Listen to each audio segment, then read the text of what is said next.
When John Kerry was asked about the numerous reports of Uyghur forced labor being used to build solar panels in Xinjiang, he said that it's not my lane. It's not my lane. I don't know what's going on there. That's an abhorrent response, and it's typical of all the zombie engagers and their thinking, where they delude themselves that they can separate their pet issue, whether it's climate change or whatever, from the genocidal communist nature of the regime in Beijing. We're dealing with a Marxist, Leninist regime and increasingly a totalitarian regime with a complete rule by Xi Jinping. The sound of gunfire, missiles flying like fireflies in the sky, soldiers marching to defend borders, generals dictating tactics. That's how we think of wars. That's how countries have fought for generations.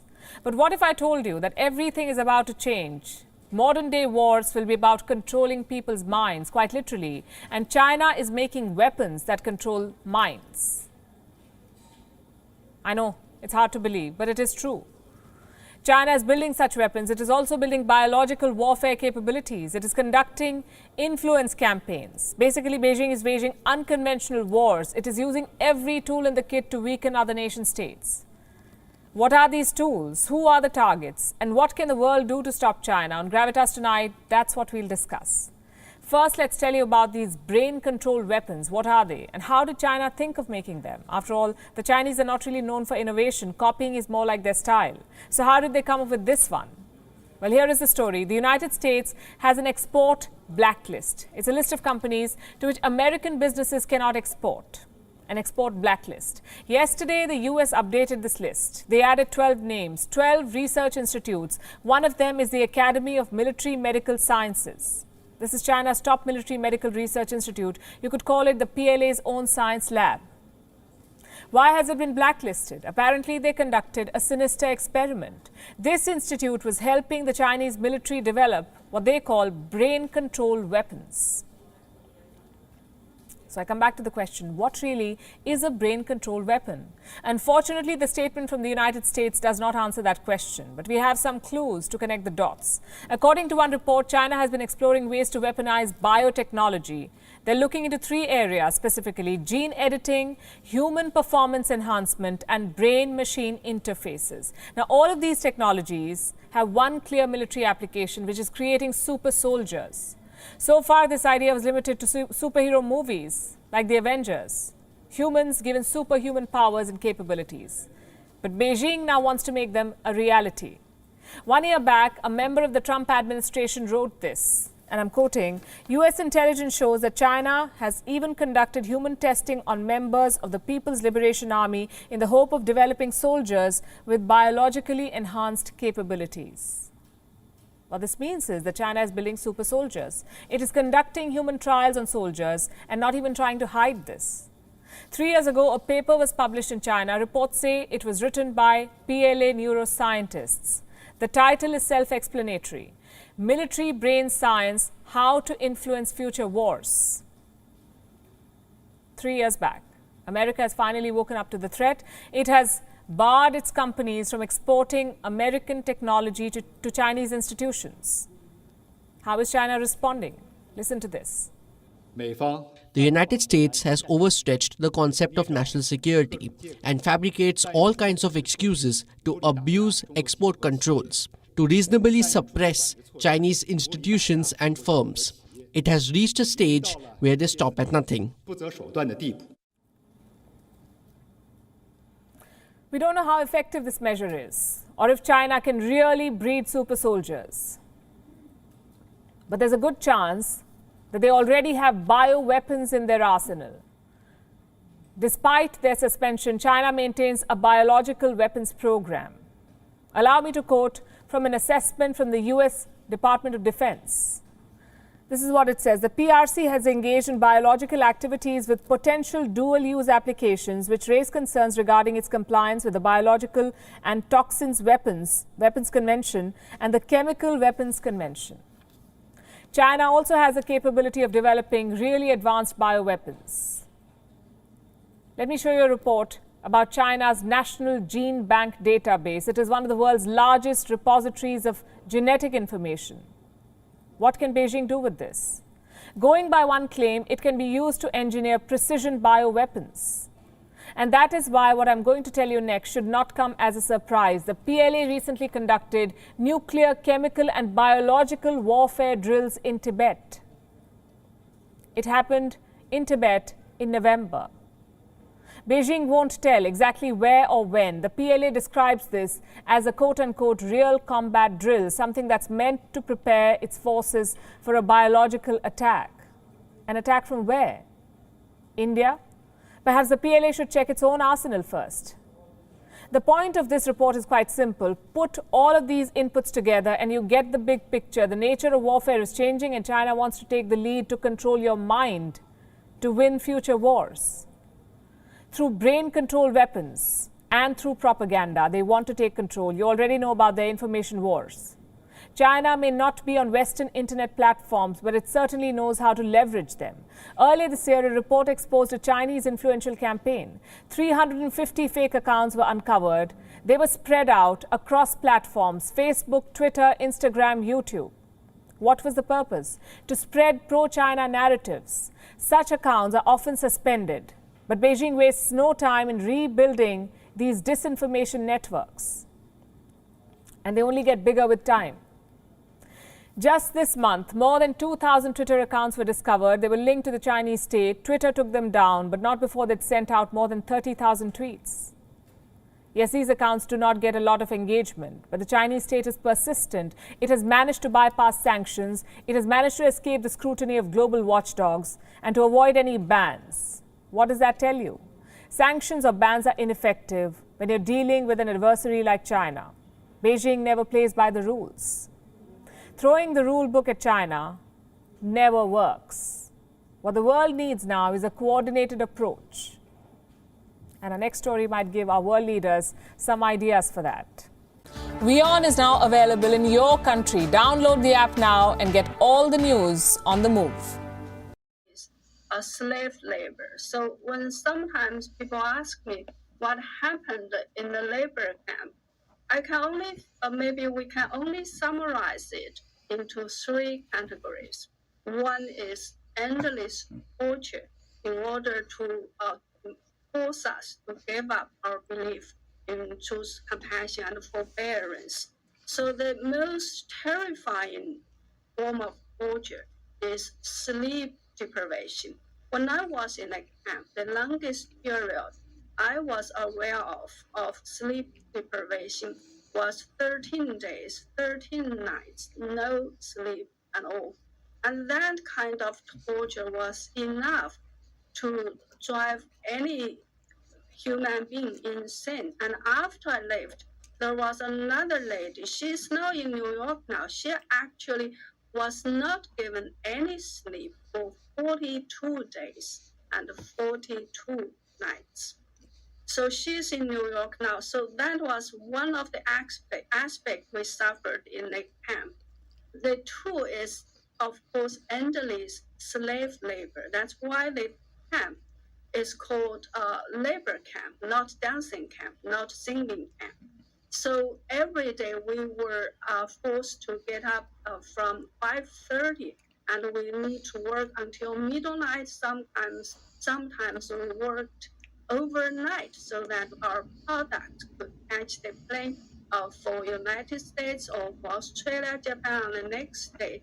So that's why you get so many made in China super cheap product, blood, of all the Western material. That was because hundreds of thousands of Falun Gong practitioners were driven to work like slaves in the camp. So when I was in the camp, sometimes people ask me, do you miss your family? I said, honestly, no, because every day my mind was so occupied with only one thing.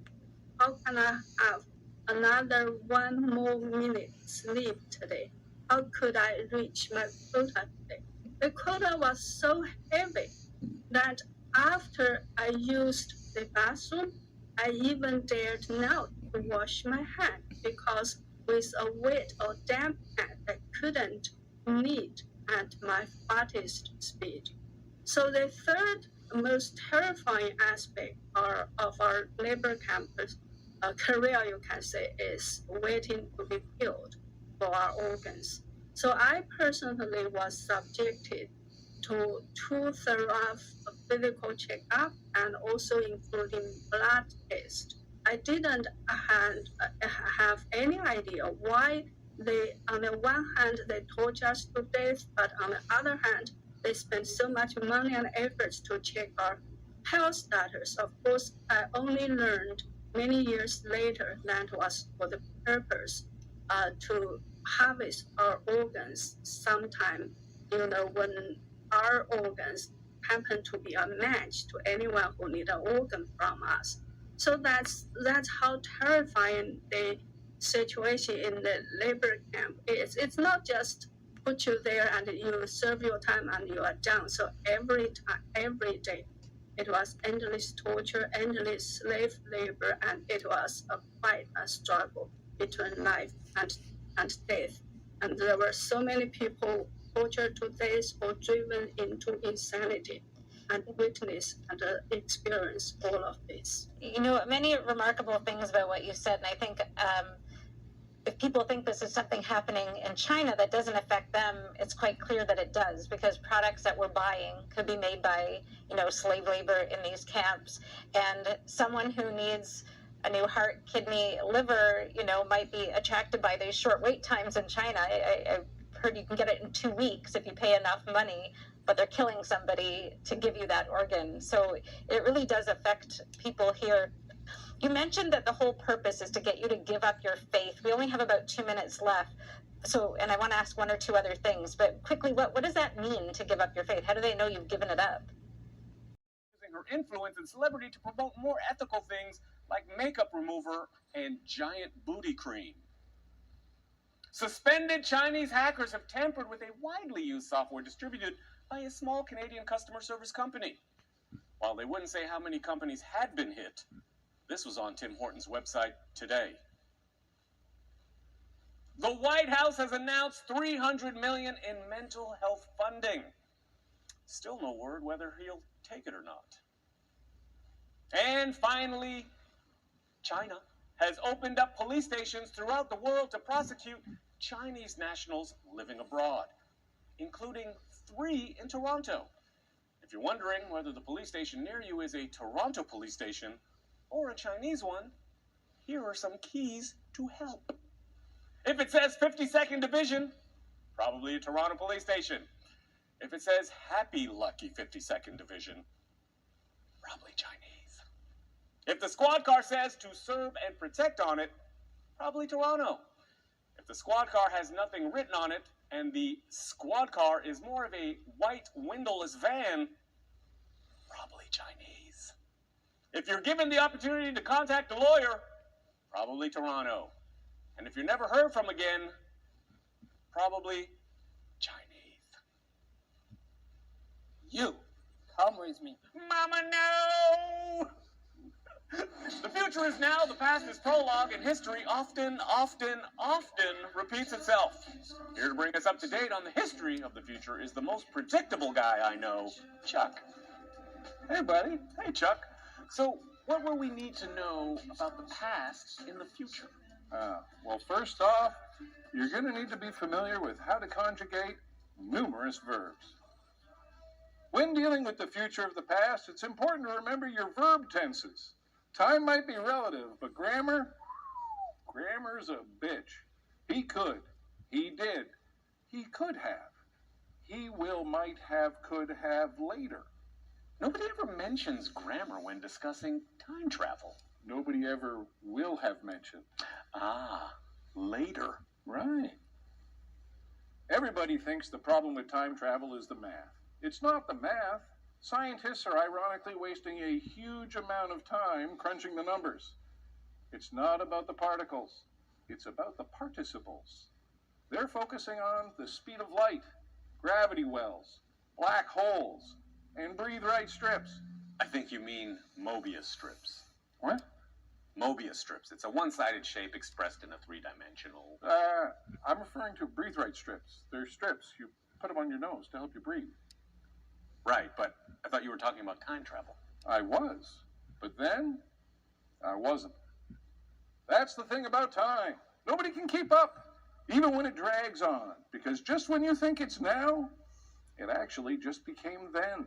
This is all very confusing. It was. When? Before. Before what? Before now. Which brings me to the present.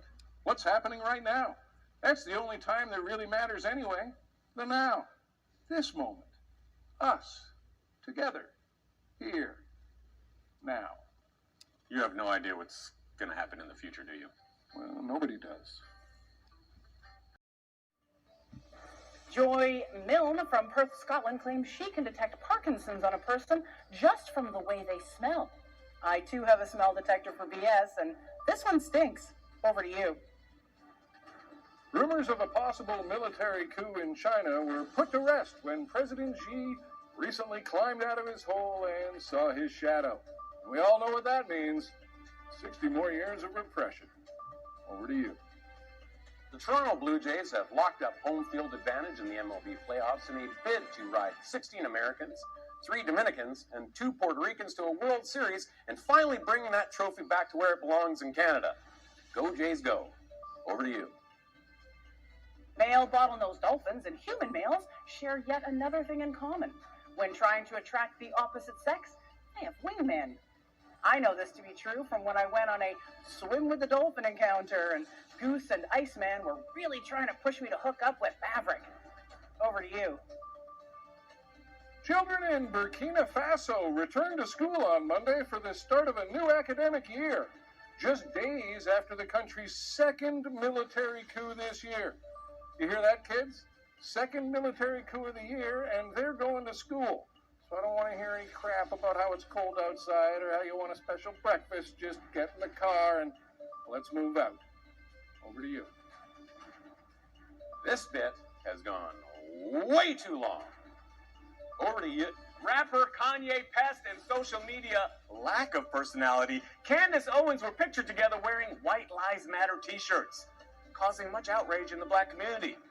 They both had their ghetto passes revoked and are permanently banned from all Popeyes restaurants, as well as forbidden from ever doing the electric slide at weddings and black cookouts.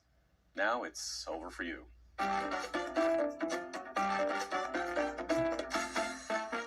Welcome to the... All once, clean cut, looks you right in the eyes. Wife and kid are there. They look nice. Great. Kid's cute. Wife's as pretty as your sister. She looks you right in the eye, too. Everybody looks you in the eye and feels sorry for him. The judge, clerk, jury, press, every one of them. You're a bum. He's a hero. The whole thing's a mistake. But there you are. You've got the indictment right in your hand. Blue Eyes is accused of violating the law. Your job is to enforce the law. That's what you swore you'd do when you accepted this appointment as Assistant United States Attorney for $14,600 per annum. So you get up in the morning, you put your pants on, you come down here, and you spend your whole day, a lot of days, and a lot of nights. Also a lot of weekends. You married? No. Good. Trying to put Blue Eyes in jail. You're a terrible man. Awful. Do you know exactly how terrible and awful you are? You're the one who decided to prosecute. You made the decision. You went in front of the grand jury. You asked for the indictment. You're responsible for the cleanest cut, biggest blue-eyed, all-American anybody ever saw, standing there at the bar of justice, looking everybody in the eye. You did it, pal. You.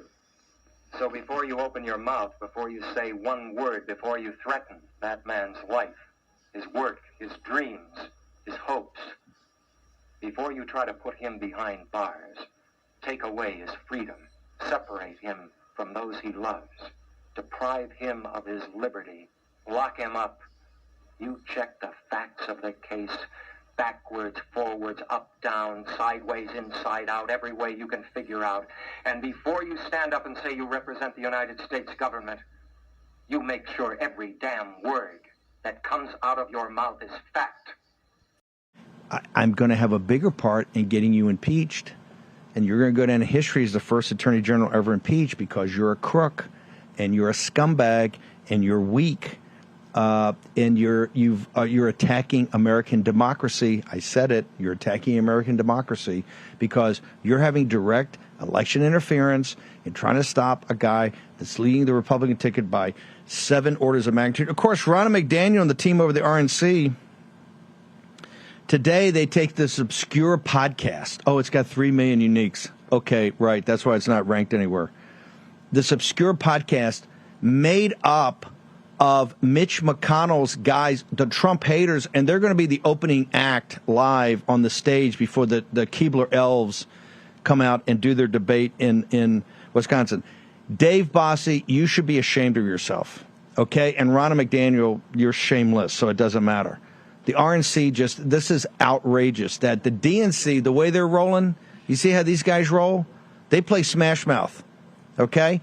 Robert F. Kennedy from the most revered family in the Democratic Party, he comes up to testify on censorship. Boom, on the jump, boom, censored. Throw down a letter. They're lighting him up nonstop. He's sitting there. He can't even get to his opening statement. He's going to have some intellectual thing, connects all these dots. They don't even get time to do it. Because you know why? They don't want to hear it. Hey, how about this, Robert F. Kennedy Jr.? Not interested. If you're not within our narrative, shut up. Right? Boom. Right there. This is what they do. But look at the FBI report. The report from the federal judge. FBI reports to DOJ. That's Merrick Garland's problem. Why are we not impeaching Merrick Garland? And don't have on Politico all these stories that, the moderates don't want to impugn the record. McCarthy doesn't want to do this. Let's take action. Let's start moving forward. The only way we can move forward is to have a cleansing. These institutions are rotten to the core. One of the reasons they're rotten to the core, we haven't had enough oversight. We haven't had meaningful oversight. It's called controlled opposition. You're not interested. You're afraid. You're cowards. As much as evil as the Democrats are, you can say one thing. They're kind of fearless in coming at you. They don't care. Look at. They put Jack Smith up on your grill. We had Ambassador Grinnell saying, "Hey, down in Bosnia, somewhere in the Balkans, they put the president away." He said he had guys pretending that he was CIA officers. They broke every rule in the book. Jack Smith didn't care. He wanted to throw some guy in prison. He threw him in prison. That's how they roll. You think you're going to beat that with the Roberts Rules of Order? Is that what you think you're going to do?